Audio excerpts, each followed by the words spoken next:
abot na abot niya guys. Oh. Basahan pa rin ba ginagamit mo sa paglilinis ng sahig?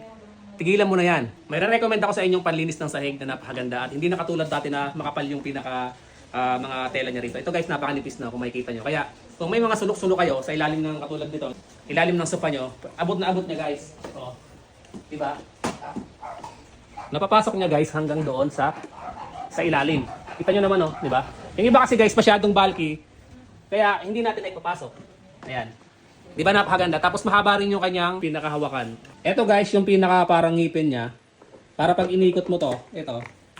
Itong mga to. Yan yung nag-ano ng mga dumi na nakukuha niya sa sahig. Pag sinalpak nyo ganyan,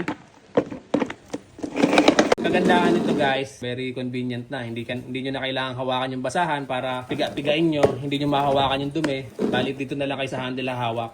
Kung interesado kang bumili nito, i-click mo na yung yellow basket dyan sa video na to and i-check out mo na yan para mas madali mo nang malinis yung buong bahay mo. Kahit mga sulok-sulok, malilinis mo. Yun lang. Bye!